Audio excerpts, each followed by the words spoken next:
Narinig ang mabilis na yapak ng mga Gwardiya Sibil na may dalang mga armas.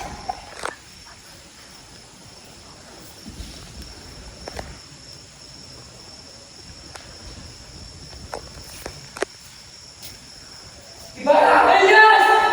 Ano mong ginagawa ang gumagan? Hindi maaari nakatakas si Crisostomo, Ibarra!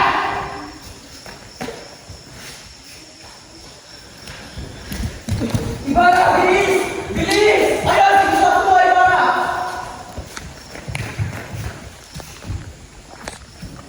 Nagpaulan ng maraming bala ang mga Gwardiya Sibil sa dalawang lalaking tumakas.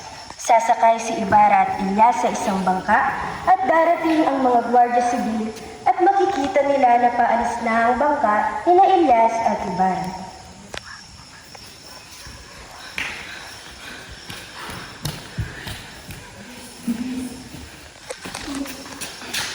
Huwag natin sila hayaan na malayo! Kaya tara ako rin sa tabanan na lang. Nandun si Ibarra yun!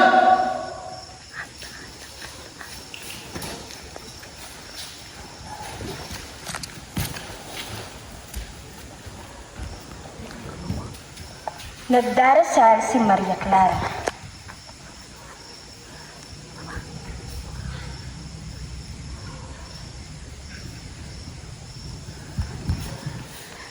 Panginoon, lumigaw mo lang ang pagtahan mo si Crisostomo Ibarra. Hindi sasakay ka ng makahamakan. Ano kung delikado ka ng buhay ngayon? Nabalitaan niyo na ba? Patay na pala si Crisostomo Ibarra. Paano sila nakasiguro na si Ibarra ang huli na bangkay? Isang sunog na bangkay ang natagpuan sa kagubatan. Malapit sa ilog. At doon sa ilog, uling natagpuan si Ibarra. Bangkay? Rosario? Ang masarap ang binigay ko kay Crisostomo para sa lutisan! Hindi! Si Crisostomo? Nawas na ang relo! Hindi mo kaya malasa! Si Crisostomo!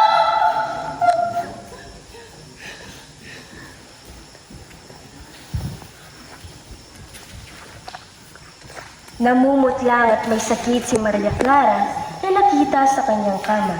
Maga ang kanyang mga mata na nakatingin sa kanyang rosaryo habang nagdarasal.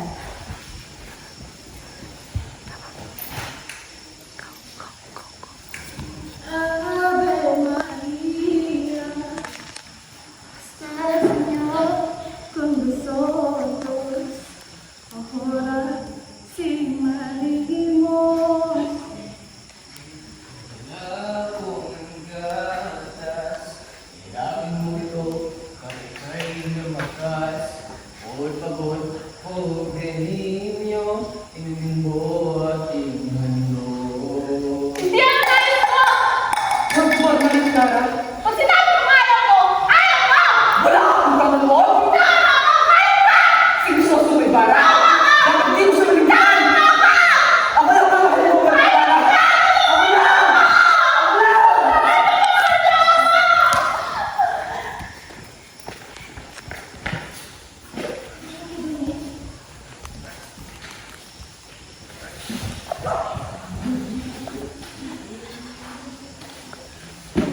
Naglalakbay ang isang bapor tabo sa kahabaan ng Ilog Pasig papuntang Laguna.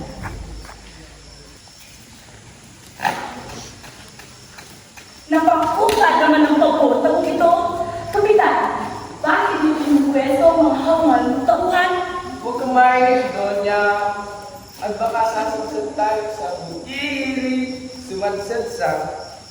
Hindi tiyak ko ng mga Chino at Indio ang dahilan ng pagbaga ito. Biro solusyon dyan. Eh di mo man ang tawag ukay na yung ilo. Eh di mas mapadali ang paraan. Sa pangalang ito, Senyor Simon, malaking pera ang gugurin natin. Posibleng magsialsama ang mga mayan. Wes, gamitin natin mga bilanggo. Diya, ayan natin silang manindigan naman yung walang anumang kabayaran. Bagay hindi na lang natin parang hindi ng mga pato sa tabi ng ilog. Nang lumalim naman ang ilog Pasig. Ang sa gayon, nung wala ang mga labang-lubang, aayos ang ating ruta. Hindi ba magandang ideya yun? Hindi ang tayo mo! Ang masarap ang binigay ko kay Crisostomo para sa lutisan! Hindi! Si Crisostomo! Nawas na ang relo! Hindi mo kaya malasa! Wala akong kamalon!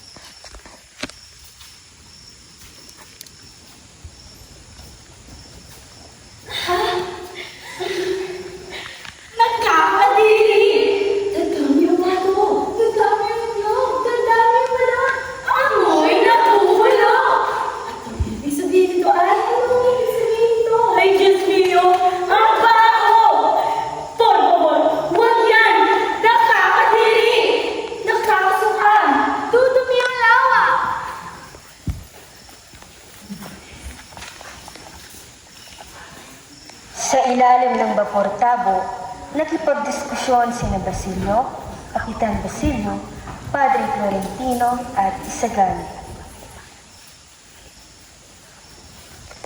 Ang balita po namin ay nasa loob na rin ang Kapitan General.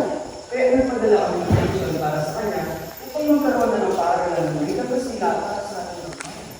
Pero din, gaya mo ng patayo ng paralan noon.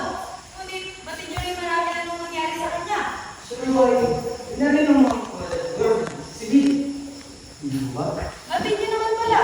Bakit pa kayo papatayo ng eskwela? Ngunit malinis ang aming mahal. Para sa bahay, mga kabayan. Buenos dias, niya mga. Ilay mo na lang ang gusto mo sa ating mga balas, pare. Kung kami guminto, uminom tayo ng serbesa. Muchas gracias, Senyor. Ngunit hindi kami umiinom sa serbesa. Tubig na lamang ay sapat na sa aming pasilyo. Sita ka sa inyo, Senyor. Buta ko sa nila at ang lingkod bilang sa kristal sa aming parokya.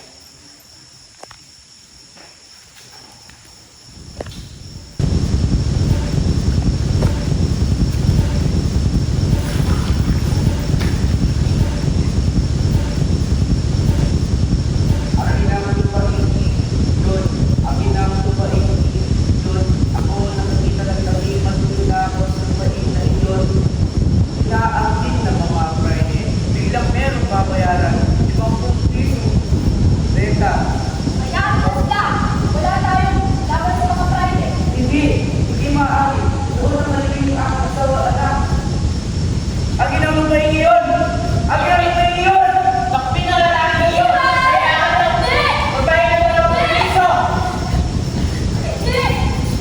Ang ginamumay ngayon! Pumunta si Basilio kung saan nakatidig ang kanyang ina na si Sisa. Habang kinakausap ang pinto ng kanyang ina, may narinig na nagmumukal nang hindi kalayuan sa kanya.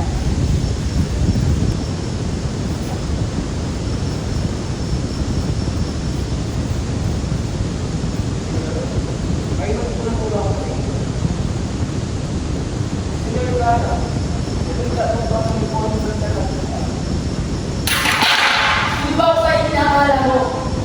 Ang ginamumay sa akin, ang kami muspos malamang. Ang ginamumay ng tao ay patay na. Ginawang gusto sa may bata. Kayo po pala. Iyakap mo ko kanina. Okay ba tayo ng Senyor? Dahil talo po ang ina. Hanggang sa inyong natin.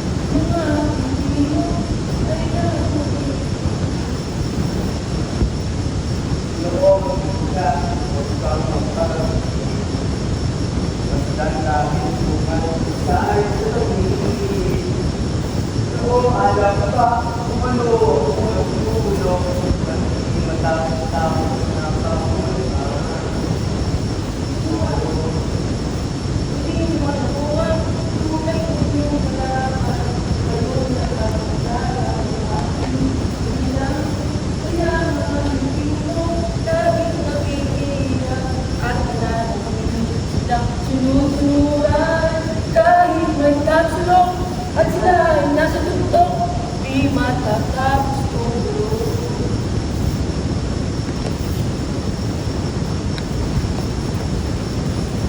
Maagang nagising si Holly sa araw ng Pasko, malaki ang kanyang pag-aalala sa nangyari sa kanyang ama. Napagdesisyonan niyang lumayas upang matubos ang kanyang ama na si Professor Talas.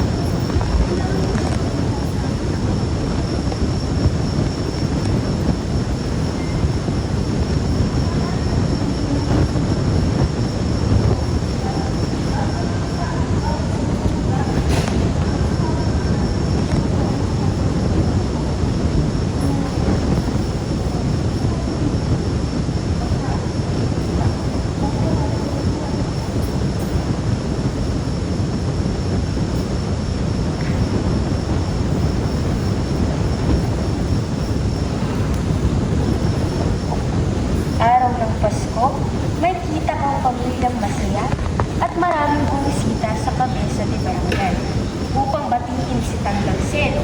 Ngunit laking gulat nila na nagkita ang nangyari sa matanda.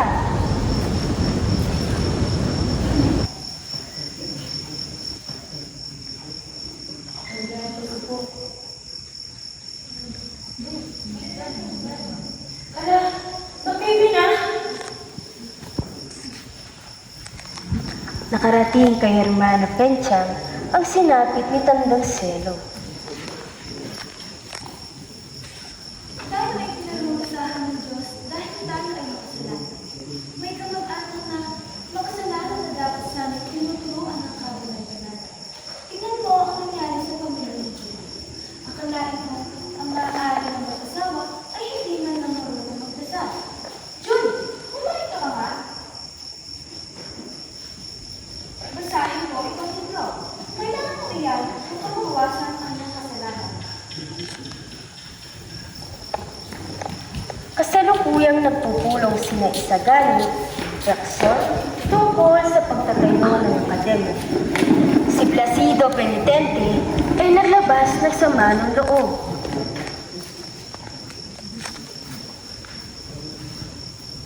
Hindi ka na sana magpagalitan kung sinabi mo sa akin ang kasagutan. Ay, ano? Hinako kayo. Narito tayo upang pagpulungan, hindi paggawayan. Sino ka na ikasitayin natin? Oo, narito na pala siya. Mga kaibigan, ako may magandang balita sa inyo. Nagkita kami ni Padre Edwin. Pinaglalaban niya ang ating kaibigan sa mga sumasayaw dito. Nasa kamaligan ng studio ang ating pagpapasya at siya ang ating kasagutan. Ngunit paano mo nakuha ang kanyang pasya? Ay bisa sa atin. Ang ating kailangan ay ang kanyang pagsarado. Dalawang paraan. Siguro ang pastor ko na po eh. Okay naman, si Ginang Pepag, isang magaling na mananayaw at matalo na kaibigan ni Don Studio. Tama! Tama! Tama mga kaibigan! Siya ang daan upang mapasang-ayon si Don Studio.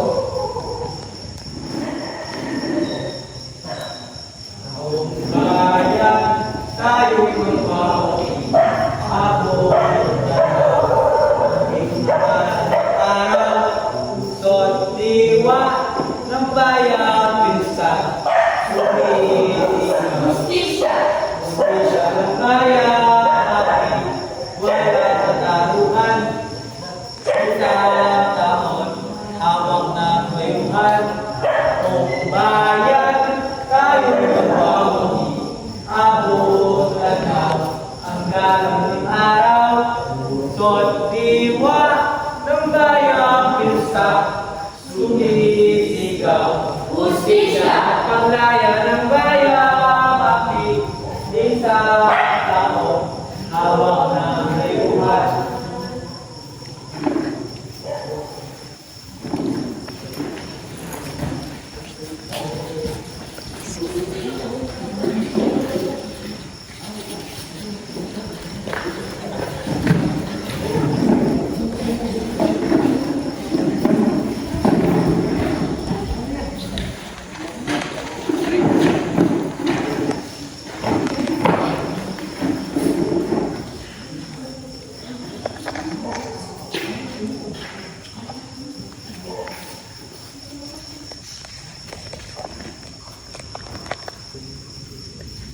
Ginoo Pasta, magandang araw po. Magandang araw. Oo po. Salamat po. Bakit ka nakarito? Ginoo, ako po ay nakarito upang kayo patusal. Ginoo, kung sakali po gusto mangguhit sa inyo si Gawang Studio, ay kayo po ay lubos namin pinagkakakiwalaan. Ngunit mga bata pa kayo, at wala ka lang sa mga bagay na may kaalaman sa pagbabagay. Mabuti kong ipabayan ninyo sa pamahalaan ang mga bagay na iyan. Bakit ang ninyo mahitunod ito? Lagi kong pinatanggihin sa akin ng ina. Sa akin ko ng ating ina, na lagi ko pong alalasan ng iba. Tulad ng pag-alala sa aking sarili. Ginoo, hindi po ako naparito para sa sarili lamang, kundi para sa ating bayan ng ating bayan. Bibigyan ko kayo ng payo sapagkat ikaw ay mataling. Estudyante kayo ng medisina. Kailangan ninyong harapin ang paggagamot at huwag kayong masiyaran sa bayan. Dahil kayo panahon maaalala ninyo at sasabihin, ako rin Dahil makikita niyo sa ating ang puting buhok. No, kung magkakaroon po ako ng puting buhok at kadalilan dyan, at ako yung sisilingin at hindi ko po yung ikabutuhan. Bago sila, hindi na po. Mauna na po ako. Awa-awa pa.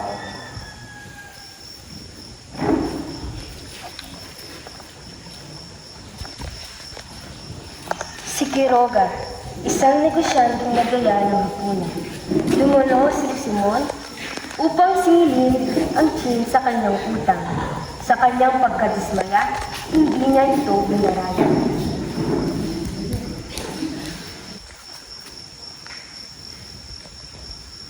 Upo. Ito na nasa lagay yung bahay. Kailangan ko na sabi. Akala ko mababayaran mo ako. Siya, gawin natin ito piso na piso. Kailangan nyo natin pasok ng kahul sa inyong bahay. Naku, ako ayaw dito. Ako hindi payag. Chris, ngayon na, kahanap na lang ang iba. Basta, kakailangan nyo pa rin bayaran itong piso na piso. Sige, ano ba lang? Ako payag na. Payag na ako.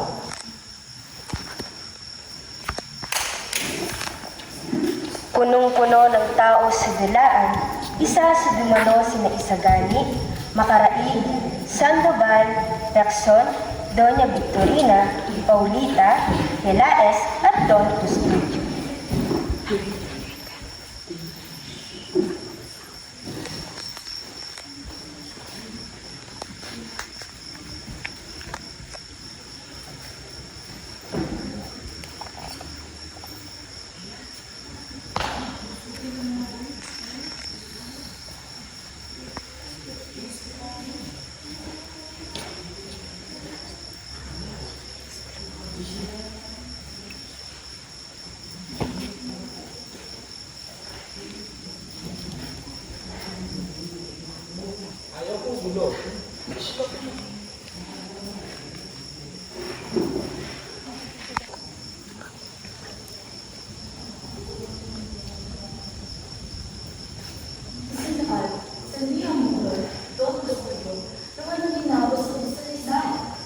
Tagumpay, ibig sabihin ito, nakukuha na natin ang ating hilingan. Oo, ngunit huwag muna tayo magpasaya ng maaga. Ang akademya ay nasa ilalim pa rin ng pamalan ng simbahan at sinasabi din ng dito na ang mga bata ay gagawing tagapagsingil. Ibig sabihin, magbibigo tayo ng kabiguan. Kabiguan? Hindi sumama si Basilio sa kanyang kamag-anak papunta sa teatro upang gampanan ang tungkulin pampagaling kay Kapitan Tiago. Nang dumating si Simon, makikita na nagbabasa ng disenyo ng libro tungkol sa medisina at narinig ang yapak ni Simon.